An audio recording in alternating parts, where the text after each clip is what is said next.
177 यात्रियों को लेकर उड़ रहे प्लेन का दरवाजा उखड़ा। अमेरिका में अलास्का एयरलाइंस की बोइंग 737 9 मैक्स फ्लाइट के साथ शनिवार को बड़ा हादसा होते होते रह गया। पोर्टलैंड से कैलिफोर्निया के ओंटारियो जा रहे प्लेन टेक ऑफ के बाद 16.32 हजार फीट की ऊंचाई पर पहुंचा तो विमान का दरवाजा टूटकर हवा में उड़ गया। यह प्लेन का इमरजेंसी एग्जिट डोर था।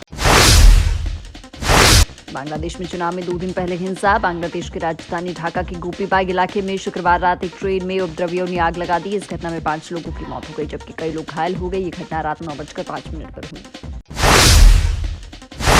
राशन घोटाला मामले में टीएमसी नेता गिरफ्तार। पश्चिम बंगाल में कोरोना के दौरान कथित तौर पर हुए हजारों करोड़ रुपए के राशन घोटाले में ईडी ने शनिवार को एक और टीएमसी नेता शंकर अद्दी को गिरफ्तार किया है। जांच एजेंसी ने शुक्रवार को एक अन्य आरोपी टीएमसी नेता शेख शाहजहां को गिरफ्तार किया था। ईडी ने 5 जनवरी को राशन घोटाले के सिलसिले में राज्य में 15 ठिकानों पर छापा मारा था। टीम नॉर्थ 24 परगना जिले के संदेश खाली गांव में शेख शाहजहां और शंकर अद्दी के घर की रेड डाल दी गई थी। इस दौरान उन पर इन नेताओं के समर्थकों ने जानलेवा हमला कर दिया था।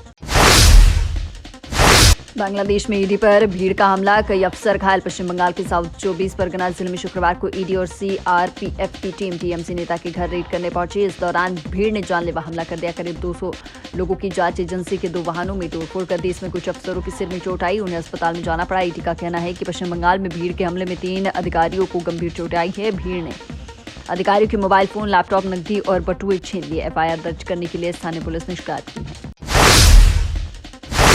भोपाल में एनजीओ के अवैध हॉस्टल से 26 बच्चियां गायब। भोपाल में एक एनजीओ के अवैध हॉस्टल से 26 बच्चियां लापता हो गई। हॉस्टल में कुल 68 बच्चियां थी, इनमें से 41 ही मिली। हॉस्टल में बच्चों से ईसाई धर्म की प्रैक्टिस करवाई जाती थी। संस्था को जर्मनी से फंड मिलता है। एक बच्चे से लड्डू गोपाल की मूर्ति विसर्जित करने की भी बात सामने आई। राष्ट्रीय बाल आयोग ने संज्ञान लेते हुए मुख्य सचिव वीरा राणा से 7 दिन में जांच रिपोर्ट मांगी है।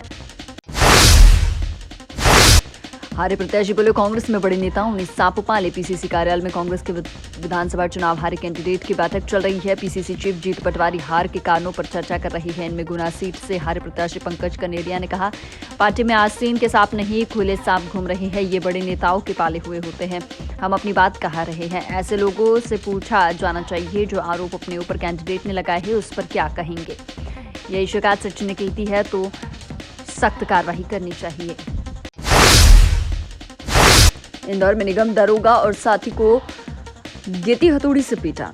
इंदौर नगर निगम के उद्यान विभाग के दरोगा और कर्मचारी को 5 लोगों ने मिलकर पीट दिया। आरोपियों द्वारा हथौड़े और गेती से हमले की बात सामने आई। आरोपी का डॉक्टर और उसके यहाँ काम करने वाले मजदूरों पर आरोप है। दरोगा को सिर में चोट लगी है जबकि कर्मचारी को हाथ में चोट आई है। दरोगा और कर्मचारी को मेडिकल के लिए जिला अस्पताल भेजा गया है। बनेरी में सरपंच के लिए 73.03% वोटिंग। ग्वालियर के बन्हेरी गांव में 4 महीने पहले सरपंच की गोलियों से भूनकर हत्या के बाद खाली हुए सरपंच के पद के लिए शुक्रवार को मतदान हुआ। 1 सैकड़ा से ज्यादा पुलिस जवान व अफसर की निगरानी में शुक्रवार को 1316 मतदाताओं ने बेखौफ वोट डाले। बन्हेरी में 1802 वोटर्स के लिए 4 पोलिंग बूथ बनाए गए थे। यहाँ दिन भर में 73.03% मतदान हुआ है। एसपी ऑफिस के सामने खूनी संघर्ष। जबलपुर एसपी ऑफिस के ठीक सामने शुक्रवार की शाम को नशे में धुत होकर 2 लड़के आपस में भिड़ गए। विवाद के बाद दोनों में जमकर मारपीट हुई। बीच बचाव में एक किशोरी के भी सिर पर चोट आई है। विवाद होते देख वहां से निकल रहे एक एसआई ने तुरंत ही सिविल लाइन थाना पुलिस को सूचना दी, जिसके बाद मौके पर पहुंचे पुलिस बल ने घायलों को इलाज के लिए जिला अस्पताल ले गए। बताया जा रहा है कि विवाद करने वाले दोनों लड़के नशे में धुत थे और एक दूसरे पर पत्थर और लकड़ी से हमला कर रहे थे। रायसेन में वन अमले पर हमला, डिप्टी रेंजर घायल। रायसेन में अवैध खदानों का रास्ता बंद करवाने पहुंचे वन विभाग की टीम पर हमला हुआ है। 30 से 40 बदमाश हॉकी और डंडा लेकर टीम पर टूट पड़े। डिप्टी रेंजर लाल सिंह पूर्वी हमले में गंभीर रूप से घायल हो गए, जिन्हें जिला अस्पताल ले जाया गया। इनके हाथ में फ्रैक्चर और सिर पर गंभीर चोट आई है। हमला करने वालों में सरपंच पति भी शामिल है।